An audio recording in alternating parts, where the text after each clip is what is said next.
अस्सलामु अलैकुम वरहमतुल्लाहि वबरकातुहू। मुहतरम नाजरीन, बहुत ही अफसोस के साथ कहना पड़ता है मुसलमानों की हालत आज जो इतनी बदतर हो रही है ये ख़ुद इनके करतूत हैं। अल्लाह के नबी सल्लल्लाहु अलैहि वसल्लम ने तो मोमिनों की मिसाल बताई कि मोमिनों की मिसाल ऐसी है कि जिस्म के किसी एक हिस्से पर अगर ज़ख्म हो तो उस ज़ख्म के दर्द को पूरा जिस्म महसूस करता है। इसी तरीके से एक मोमिन को अगर तकलीफ़ लाहिक होती है, परेशानी लाहिक होती है, तो उस परेशानी को पूरे लोग जितने भी मुसलमान हैं, मोमिनों की पूरी जमात उसे महसूस करती है उस तकलीफ़ को। ये तो अल्लाह के नबी सल्लल्लाहु अलैहि वसल्लम ने मोमिनों की मिसाल बताई। लेकिन अफसोस के साथ ये कहना पड़ता है आज हमारे मुआशरे के अंदर अगर कोई तकलीफ़ में है, कोई परेशान हाल है, तो उसकी परेशानी का लोग मजाक उड़ाते हैं। आप इस थंबनेल को उठाकर देख लीजिए। मौलाना जर्जीस साहब को अभी जेल के अंदर डाला गया है, 10 साल की सज़ा सुनाई गई है। इसका लोग मजाक ही नहीं बल्कि देख लीजिए किस किस तरीके के थंबनेल लगाकर सोशल मीडिया पर वाहवाही लूट रहे हैं। ऐसे लोग कितने नीच किस्म के लोग हैं और कितनी नीच सोच के लोग हैं।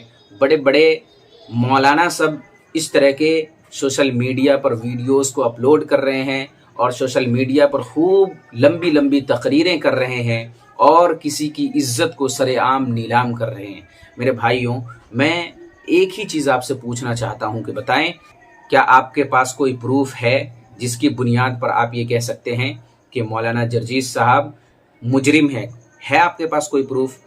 इस्लामी ममलकत अगर कायम हो तो आप सोच लीजिए, आप इस तरह की बातें जो सरेआम मिंबर पर बैठकर तकरीर कर रहे हैं और बहुत सारे लोगों के सामने ये बात खुलेआम कह रहे हैं, रेपिस्ट कह रहे हैं और किसी को बलात्कारी कह रहे हैं, अगर आपके पास इसका सबूत नहीं है, 4 गवाह अगर आप पेश नहीं कर पाएँ, तो इस्लामी ममलकत अगर कायम हो तो 80-80 कोड़े आपको मारे जाएंगे।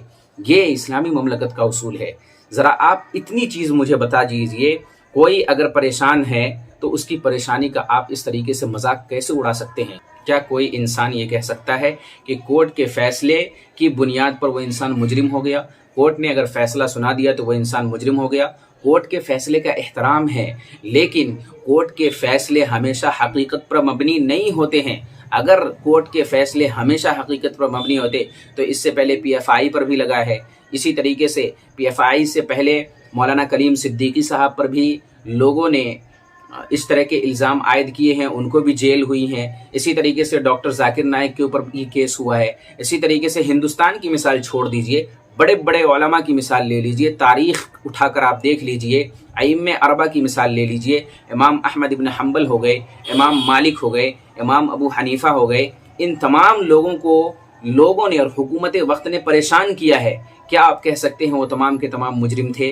कह सकते हैं आप? और तमाम चीज़ों को आप छोड़ दीजिए, सिर्फ एक मिसाल आपके सामने मैं पेश करूँगा।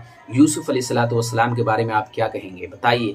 उनके ऊपर भी यही इल्ज़ाम लगाया गया था, उनके ऊपर भी यही कहा गया था नौज़ बिल्लाह मिन ज़ालिक कि यूसुफ अलैहिस्सलातु वस्सलाम ने इस तरह की हरकत की है। लेकिन उसके बावजूद भी अल्लाह रब्बुल आलमीन जिसको इज़्ज़त देना चाहता है तो उसे कोई जलील नहीं कर सकता है। आपके जलील करने से कोई इंसान जलील नहीं हो सकता है। इज़्ज़त अल्लाह रब्बुल आलमीन के हाथ में है और ज़िल्लत अल्लाह रब्बुल आलमीन के हाथ में है। ये आजमाइशें आती रहती हैं और जाती रहती हैं। लिहाजा ऐसे हालात में मुसलमानों को सर से सर जोड़कर चलना चाहिए। मेरी यही अपील है कि ऐसे लोग कम से कम अपने ऊपर तुफ करें और सोचें कि हम क्या कर रहे हैं। ऐसे हालात में हमें सर से सर जोड़ना चाहिए। अगर हम एक दूसरे की मदद नहीं कर सकते हैं तो कम से कम हमें खामोशी इख्तियार करनी चाहिए। अल्लाह रब्बुल आलमीन हमें इस बात की तौफीक दे। अल्लाह रब्बुल आलमीन मुसलमानों को सही समझ अता फरमाए। आमीन। वस्सलामु अलैकुम वरहमतुल्लाहि वबरकातुहू।